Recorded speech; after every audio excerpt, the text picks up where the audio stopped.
Guys, നമസ്കാരം. അങ്ങനെ ഇന്ന് രണ്ട് കളി ഉണ്ടായിരുന്നു. ഇപ്പോൾ ആദ്യത്തെ കളി ഓൾറെഡി നേരത്തെ കഴിഞ്ഞു, രണ്ടാമത്തെ കളി ഇപ്പോൾ നടന്നുകൊണ്ടിരിക്കുക. എനിക്ക് ഏകദേശം CSK ജയിക്കുമായിരിക്കും. ഓക്കെ, ആദ്യത്തെ കളയെ കുറിച്ച് പറയാം. ആദ്യത്തെ കളി ആക്ച്വലി ഇന്ന് ഡൽഹിയും ഹൈദരാബാദും ആയിരുന്നു. ഹൈദരാബാദ് ഫസ്റ്റ് ബാറ്റിംഗ് ആയിരുന്നു.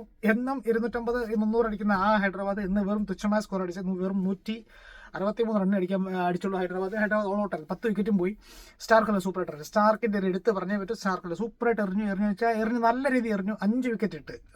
എനിക്ക് തോന്നുന്നു ഈ കൊല്ലത്തെ ഈ IPL തന്നെ ആദ്യമായിട്ട് 5 വിക്കറ്റ് ഇടുന്നതെന്ന് എനിക്ക് തോന്നി. എന്തായാലും ഈ കൊല്ലത്തെ 5 വിക്കറ്റ് ആദ്യം സ്റ്റാർക്കാണെന്ന് എനിക്ക് ഉറപ്പില്ല. പക്ഷേ എന്തായാലും ഇന്ന് സ്റ്റാർക്ക് 5 വിക്കറ്റ് ഇട്ടു. 3.5-ന് 35 റൺ കൊടുത്തു. പക്ഷെ 5 വിക്കറ്റ് ഇട്ടു. നല്ല സൂപ്പർ എറിയായിരുന്നു. അവനെ എറിഞ്ഞ് മൊത്തത്തിൽ തകർത്തത്. ഇപ്പം അതായത് ഇന്ന് അഭിഷേക് ശർമ്മയാണെങ്കിലും ഹെഡ് ആണെങ്കിലും അല്ലെങ്കിൽ ഇഷാൻ കിഷൻ ആണെങ്കിലും ആരും ഒന്നും കളിച്ചില്ല. വലിയതായിട്ട് കളിച്ചൊന്നുമില്ല. ഞാൻ സ്കോർ പറയാം. ഹെഡ് 12 ബോളി 22 റണ്ണ്, വെറും 4 4. അഭിഷേക് ശർമ്മ ഒന്നും കളിച്ചില്ല. ഇഷാൻ കിഷൻ ഒന്നും, എല്ലാം ബാക്കിയെല്ലാം 10 താഴെയാണ്. പിന്നെ ഒരു അനികേത് വർമ്മ എന്ന് പറഞ്ഞൊരു ഇന്ത്യക്കാരനുണ്ടായിരുന്നു. അവൻ 41 പന്തിൽ 41 പന്തിൽ നിന്ന് 74 റൺ അടിച്ചു. 5 4-ഉം 6 6. അവൻ കളിച്ച് നല്ലോണം. അവൻ ആ ഒറ്റ എടുത്തിന് കളിച്ചു. അവനും പിന്നെ ക്ലാസ്സിന് സൗത്ത് ആഫ്രിക്കയുടെ ക്ലാസ്സും കളിച്ചു. ക്ലാസ്സിന് 19 ബോളിൽ 32, 2 4-ഉം 2 6-ഉം. പിന്നെ വേറെ ആരും കളിച്ചില്ല. ആകെപ്പാടെ കളിച്ചത് ഈ അനികേത് വർമ്മയും ക്ലാസ്സിനും പിന്നെ ഹെഡിന്റെ 22. ഈ 3 പേരാണ് കളിച്ചത്. ബാക്കി എല്ലാം 10 താഴെയാണ്. ഒന്നും അടിച്ചില്ല.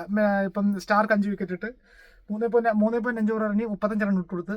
കുൽദീപ് യാദവ് അവനും നല്ലോണം എറിഞ്ഞ് 4 ഓവറിന് 22 റണ്ണ് വിട്ടുകൊടുത്ത് 3 വിക്കറ്റ് ഇട്ട്. പിന്നെ മോഹിത് ശർമ്മ 3 ഓവർ 25 റൺ വിട്ടിട്ട് 1 വിക്കറ്റ് ഇട്ട്. അങ്ങനെ അവരുടെ ഇത് കഴിഞ്ഞു. പിന്നെ ഡൽഹിക്ക് ബാറ്റിംഗ് ഉണ്ട്. ഡൽഹി പുഷ്പം പോലെ വെച്ച് വലിയ അധികം ഒന്നുമില്ല. 166 അടിച്ചു. 3 വിക്കറ്റേ പോയുള്ളൂ. ഡൽഹിക്ക് അടിച്ച് വെച്ചാൽ ഫ്രൈസർ 32 ബോളിൽ 32 റൺ അടിച്ചു. ഡുപ്ലസി സൗത്ത് ആഫ്രിക്കയുടെ അവൻ 27 ബോളിൽ 50 അടിച്ചു. ഫ്രൈസർ 4 4-ഉം 2 6-ഉം. ഡുപ്ലസി 3 4-ഉം 3 6-ഉം. പിന്നെ അഭിഷേക് പോർ എന്നൊരു ഇന്ത്യക്കാരനുണ്ടായിരുന്നു. അവൻ കളിച്ചു 18 ബോളിൽ 34 നോട്ട് ഔട്ടായിരുന്നു. 2 4-ഉം 1 6-ഉം.